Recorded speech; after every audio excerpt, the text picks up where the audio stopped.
Class 10 के 9 chapter प्रकाश के परावर्तन और अपवर्तन का दूसरा यूनिट आज शुरू कर रहे हैं। इसमें पढ़ना है आपको प्रकाश का अपवर्तन। अपवर्तन और परावर्तन में अंतर है। इस अपवर्तन का मतलब क्या होता है ये समझिए कि जब प्रकाश किरण एक माध्यम से दूसरे माध्यम में जाती है या प्रवेश करती है तो प्रकाश के पथ में परिवर्तन होता है।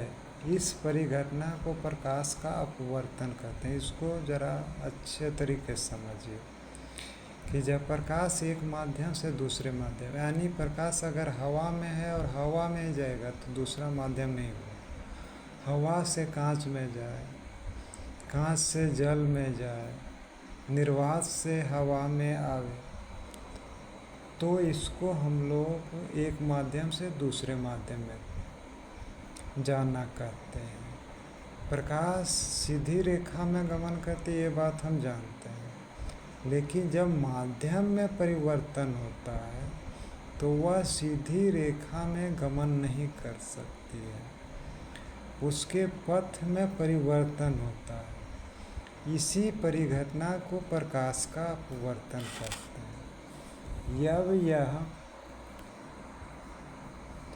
अपवर्तन कैसे होता है तो इसको समझिए कि माध्यम दो प्रकार का होता है, एक विरल माध्यम और एक सघन माध्यम। विरल माध्यम का मतलब क्या हुआ या सघन माध्यम का मतलब क्या हुआ, इसको ऐसे समझिए बोलचाल की भाषा में, जिसमें माध्यम के कण दूर दूर हो वो विरल माध्यम होगा, जिसमें माध्यम के कण बहुत नज़दीक नज़दीक हो वो सघन होगा। अब यहाँ आपके मन में प्रश्न होगा कि सर विरल माध्यम और सघन माध्यम कौन कौन है? जी, कोई न विरल माध्यम होता न सघन माध्यम होता, एक दूसरे की अपेक्षा विरल और सघन होता है। जैसे यहाँ हवा और जल, तो हवा विरल माध्यम हो गया, जल सघन। अब निर्वात अगर लेंगे तो निर्वात हो जाएगा विरल माध्यम, हवा सघन माध्यम। तो जब प्रकाश विरल माध्यम से सघन माध्यम में प्रवेश करती है तो वह अभिलंब की ओर मुड़ जाती है। यहाँ देखिए, हवा विरल माध्यम है, प्रकाश हवा से जल में आ रहा है, तो ये अभिलंब की ओर आ गया। मूल पथ पर तो वह जा ही नहीं सकती, अभिलंब के नज़दीक आ गया।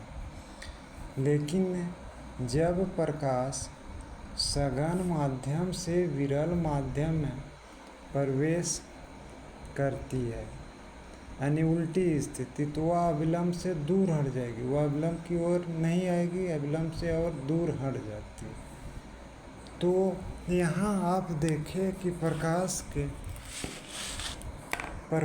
के पथ में परिवर्तन हुआ, या तो अभिलंब की ओर आ गई या अभिलंब से दूर हट गई। अब जो महत्वपूर्ण बात है वो है प्रकाश के अपवर्तन का नियम। जिस तरह प्रकाश के परावर्तन का दो नियम था, उसी तरह प्रकाश के अपवर्तन के भी दो नियम हैं। तो पहला नियम है कि आपतित किरण, अपवर्तित किरण तथा अभिलंब जो होता है, ये सभी एक ही तल में होते हैं। इसका मतलब यहाँ समझिए, देखिए ये आपतित किरण है, ये अपवर्तित किरण है और ये अभिलंब है, ये एक ही तल से होगा। यानी यहाँ जो आप देख रहे हैं बिंदु, वह आपतन बिंदु, एक ही आपतन बिंदु से ये सभी घटनाएं होगी। दूसरा है, किसी निश्चित रंग अथवा प्रकाश के लिए आपतन कोण की जया, याद रखिएगा, साइन मैथ पढ़े होंगे, साइन का हिंदी होता है जया, आई हो गया आपतन कोण, तो ये आपतन कोण की जया तथा अपवर्तन कोण अपवर्तन कोण की ज्या, तो अपवर्तन कोण को आर से सूचित करते हैं। तो ये अपवर्तन साइन आर मतलब हो गया अपवर्तन कोण की ज्या।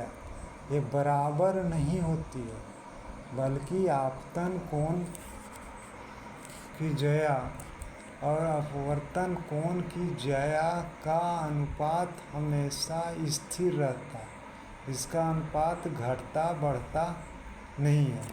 तो इसके बारे में एक वैज्ञानिक जिसका नाम था स्नेल ने यह नियम दिया था, इसलिए इसे स्नेल के अपवर्तन का नियम कहते हैं। तो साधारण रूप से इसको इस तरह सूचित करते हैं कि साइन आई बटे साइन आर बराबर स्थिरांक। अगला वीडियो में हम आपको बताएंगे अपवर्तनांक के बारे में। अपवर्तनांक क्या है, हीरा इतना क्यों चमकता है, भिन्न भिन्न माध्यमों में प्रकाश की चाल भिन्न भिन्न क्यों होती है। तो कल के वीडियो में आप इन सभी बातों को जानेंगे।